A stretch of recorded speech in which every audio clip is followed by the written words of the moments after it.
It's been a week since Ahsoka finished airing, but there's been one development in the Star Wars franchise I think the show has hinted at becoming more common: hybrid species. Now, this isn't exactly a new concept for the franchise, having been featured a good bit in Legends and Canon, but the live-action debut of Jacen Syndulla does really feel like the first step into a much larger world. Now, let's get one thing out of the way first. Yes, we didn't directly see Jacen in the sequels, and we presumably didn't see any hybrids in the trilogy either. But Star Wars is always fleshing out ideas for its eras well after some of its bigger entries have already been out for a while, and I see no reason why these types of sentient beings can't play a role in the expanding of how audiences view the past and future of the Star Wars narrative. Jacen Syndulla is, if not already known, the half Twilek, half human son of New Republic General Hera Syndulla and Jedi Knight Kanan Jarrus. If you're wondering why Hera, Sabine, Ezra, and Huyang all mentioned him during the show, but we never really got to see him, well, just go watch Star Wars Rebels. It's a great series and really helps flesh out the Ahsoka show as a whole. Jacen first features in the finale epilogue of that show, where it's revealed that he was conceived at some point during the fourth and final season of the show. He appears almost entirely human, minus his green hair and his green-tipped ears. It's a bit of a silly design, but the Ahsoka show did double down on it, showcasing a presumably older version of the character with longer and darker green hair, which conveniently covered his ears. We can get into that whole mini arc that he has with connecting to the Force and helping save Ahsoka, and what that will mean to Hera and the rest of their family story, but that's for another video. What we will focus on here is that while Jacen is the biggest example of a hybrid in Star Wars to date, the average fan wouldn't even realize with how human he looks. The animated Star Wars fan, on the other hand, would wonder how a Jacen fits alongside Shia and Jek LaQuain. For those who have watched the Clone Wars, the LaQuain family is comprised of Sue LaQuain, a Twilight farmer, and Cut LaQuain, a clone trooper who deserted after his experiences post-First Battle of Geonosis. The two raised their children, Shia and Jek, who are confirmed to be Twi'lek human hybrids. Interestingly, Cut is confirmed as not being the father, as Sue had already had her children before the two even met, just with another human male. While both children have mostly Twi'lek features, there are some intriguing differences. Shia has the eyebrows and cone-shaped hearing organs found in female Twi'leks, but she has skin patches matching that of a more Caucasian-looking human spread throughout. However, it appears that the patches have given way to a lot more of her Twi'lek blue, and the lighter skin patches remaining are darker in her Bad Batch appearance. Her brother Jek has always looked like most Twi'lek males in both of his appearances, but he does have eyebrows, unlike Twi'lek males. With Sue having a very pink skin tone, whatever dominant and recessive traits that manifested in her two children from herself and their human father have very little similarity to Hera and Kanan with Jacen.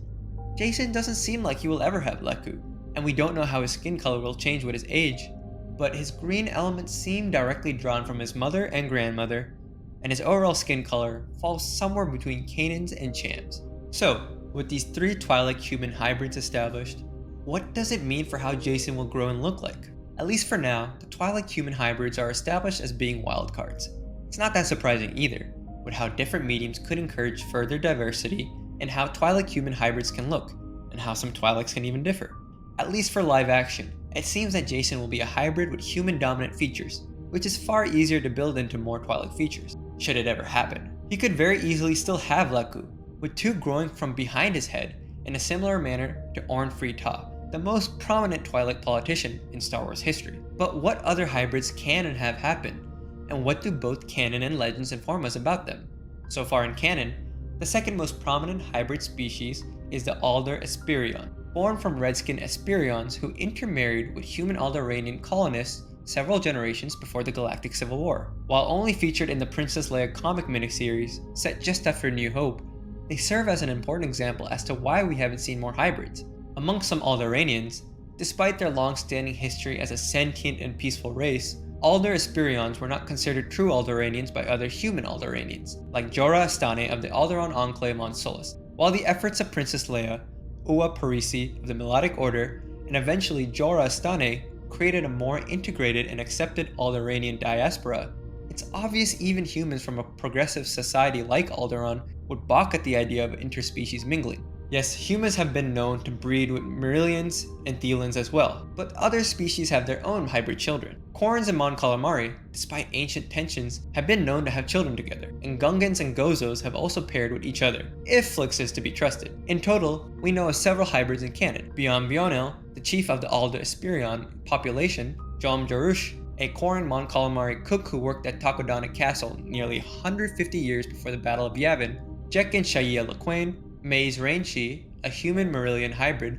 who was a friend to Kar Nuxin, the Force Collector, Ristal Sant, a human Thelan hybrid and the oldest example of a hybrid we've ever seen, appearing in Jabba's palace as a singer and dancer in Return of the Jedi, Diva Shalique, a Thelan half-breed momentarily seen with Jabba in The Phantom Menace, and Jacen Syndulla. Some might ask, what about R. Singh? She, however, was recently identified as a member of the newly introduced species, the Paliduvans, making her a near-human like Pirate Valak from Star Wars Resistance, but not of any human origin.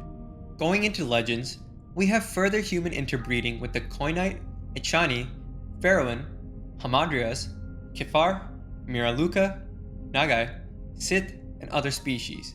When humans bred with Kalai, their offspring were known as Latago, and although cancelled out by the Clone Wars, humans breeding with Zabraks resulted in the Dathomirians. Other non-human hybrids include the Bornek with the Eti, Arcanian with Sephi, Half-Bothans with satyr-like legs from the Farfalla system, most notably Jedi Lord Valentine Farfalla, and Maganites with an unnamed species. Interestingly, Legends also notes humans were unable to interbreed with Anzati, Kirash, Ratataki, Umbaran, Keshiri, and Tuskens. Gotal and Hinamente, as well as Zalosian with Twilex and other humanoids, were also incompatible. Legends also makes an emphasis on the fact that many species ostracize members who bore hybrid children, which could add another wrinkle to the canon depictions of this growing group of sentient beings. But ultimately, how will they be depicted? Well, I theorize we can get more human-alien hybrids in the vein of Jacen Syndulla, fully fleshed out and as wild as can be. There's a certain fun in the unknown of what Jacen could end up looking like, which pairs well with the unknowns of his whereabouts in the sequels and the potential force training he could one day face. It would be very interesting to bring back Leia with the Alderaanian diaspora, where it would be easy to then showcase the Alder Esperions, but that's maybe not the strongest use of the potential of hybrids. I think the best place to show off hybrids of all forms would be Skeleton Crew. It is reportedly the most expensive Star Wars streaming show, with a rumored budget of $136 million, and the small leaks of trailers and promos since Celebration have showcased many aliens. There's the potential that the story could start off in the expansion region, maybe the Outer Rim, or even at the edges of wild space in the unknown regions, before pivoting to the new galaxy introduced in Ahsoka. Perhaps there's an artifact or some residue from the Eye of Sion jumps that the character Jude Law plays, as well as the child that characters stumble into and are carried towards Peridia. Or maybe there's even a chance that the Purgle accidentally draws them to this new galaxy. This is a show that has been sold as Stranger Things in Space, a bit of a throwback to the Amblin era as well, and getting children to fit into the storyline of the entire Mandoverse may be a bit tricky. If they do end up in this new galaxy introduced in Ahsoka, there's a chance that we can even have the character stumble upon her and Sabine. Even if they don't, meeting new and strange aliens who have interbred or other familiar species and how they evolve differently in this galaxy could create a unique opportunity to have Star Wars play with not just hybrid designs, but old and new aliens alike. From there, the species that people find most interesting can start appearing in the main galaxy in all these different eras, creating unique questions for just how close different species in the two different galaxies can really be, and if the aliens we deem to be so unique may in fact have roots in other galaxies, or have even been descendants of even older species from entirely different galaxies.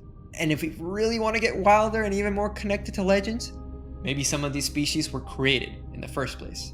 Thanks everyone for checking out my semi-Star Wars theory, semi-Star Wars knowledge video that I dropped today. I hope you guys enjoyed it. We had a great time covering Ahsoka on the channel, so if you want to go back to our live reviews with the Q&As, or our predictions, or even our edited reviews, please do check it out. We had a lot of fun with that. If you're further interested in our channel, we have a bunch of other videos just like this coming out. We'll be relaunching our Star Wars News podcast once more in the coming days, and we hope you guys can join them when they're on live on YouTube, or at least can listen to them in the podcast formats once they're later edited and released. If you're a book fan, stay on the lookout for our review of Crimson Climb, which should be coming pretty soon as well.